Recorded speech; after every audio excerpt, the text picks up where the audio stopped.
Hey, what's up, everybody? Today we're going to talk about some of your collection alternatives. Now, originally I was going to make this 3 videos. I've already done the first 2, so you can go back and look at those. I'll drop the links in the description below as well, dealing with what is the IRS collection process so that you can understand what it is and where you fall into that, because I think that's going to help alleviate some of your anxiety if you simply understand the process and know where you are in it. The next one was, what's your first step in dealing with the IRS? And it all revolves around tax compliance. So I explained in that one, what does it mean to get compliant? How do you get compliant so that some of these collection alternatives will actually be available to you? Because if you're not compliant, for example, the IRS will completely just dismiss and throw out and reject an offer and compromise because you're not currently compliant.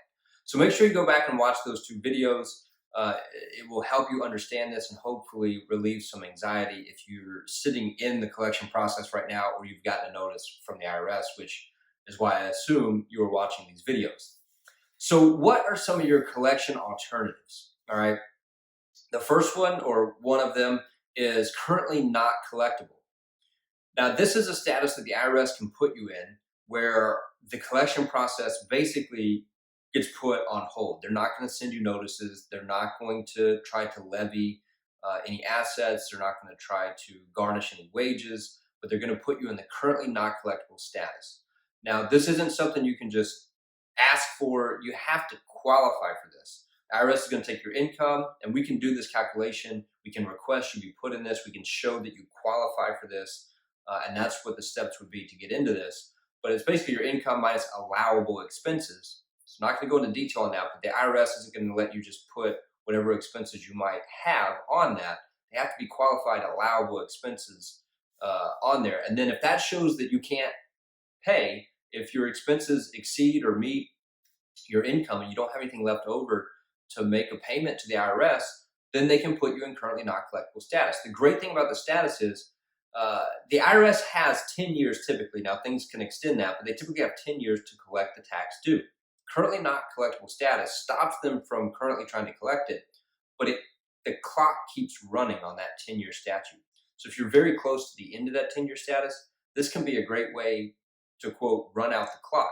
Now, again, we're not trying to do anything against the rules or against the law, but if you qualify for this, then that is an opportunity that's available to you in dealing with your IRS tax debt. All right, the next thing is an offer and compromise. Everyone pretty much wants this one because you've heard the ads, you've seen the TV spot where it says, we can settle your tax debt for pennies on the dollar. Pay $500 when you owe $20,000. And it's not that easy. You have to qualify. Again, a lot like the currently not collectible, they're going to take this calculation. They're going to determine your reasonable collection potential. And that's going to determine whether or not you actually qualify for an offer and compromise. Look, the IRS does not have to accept less than what you owe them. They have the ability, as I mentioned in the first video, to garnish wages, to take money from your paycheck. They have the ability to levy and to go in and take money from your checking account or even your retirement account, or to force you to sell your house if there's equity in it and take the equity from the house. They have the ability to get the money. They don't have to deal with you. And so this is basically grace from them that they would accept less than what you actually owe. And so we can do the reasonable calculation, the reasonable collection potential. We can do that calculation. We can come up with an offer that has a high likelihood of being accepted if you qualify for this. If you don't qualify for it, then we need to do that calculation and determine that you don't qualify for it, because I don't want to waste your money paying me to do an offer and compromise that we know the IRS isn't going to accept. It wastes your money. It wastes my time. It wastes the IRS time. It now annoys the IRS, and they might be that much less likely or less pleasant to deal with, and they might dial up the knob on trying to collect this from you because they're annoyed by the fact that you're just making offers and compromise that have no reason for the IRS to accept them. So we want to go through this analysis. We want to determine if it's worth your money, and we can come up with an offer if you qualify, and we can know the likelihood, the very high, slim of it being accepted, and make decisions based on that. Then the next one is installment plans, or basically installment agreement, which is a payment plan with the IRS. This is where you're going to make payments monthly over time. There's several different types of these, one of which is a partial pay payment plan. So again, you got to go through the calculation. So it's very involved because a partial pay payment plan is very similar to an offer in compromise where you don't end up paying the full taxes due.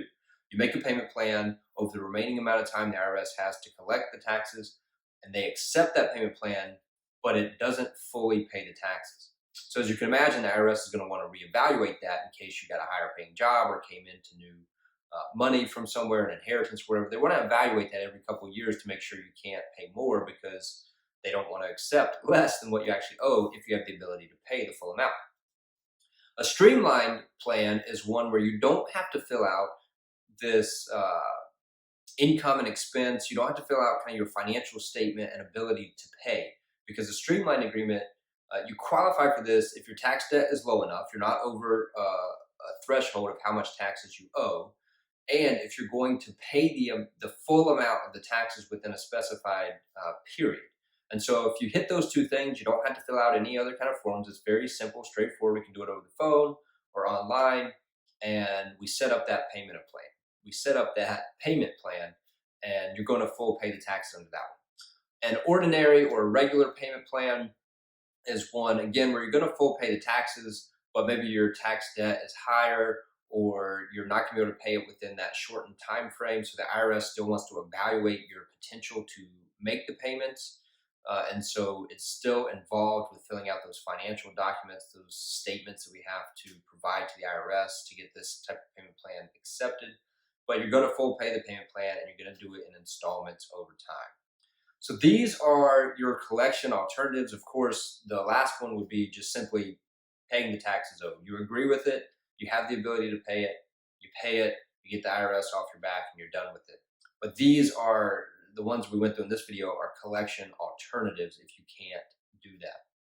So again, more in-depth videos on each of these collection alternatives coming. This was a high-level overview. Don't forget to watch those other two videos that talk about the collection process and getting into compliance, kind of your first step in dealing with the IRS. And hopefully this video was helpful. My name is Brad. I'm with Wooten CPA. My goal is to bring peace to your finance and tax responsibilities. I hope to do that through these videos. If this was helpful for you, hit the like button, share with a friend if they're kind of going through this struggle as well. And don't forget to subscribe to the channel and hit the bell so that you get notified of those other videos as they come out, so that you can more fully understand this process and hopefully reduce your level of anxiety if you're dealing with it right now, or end up dealing with it in the future, or suspect because you've missed some returns that you might be dealing with it soon. So thanks again for watching the video.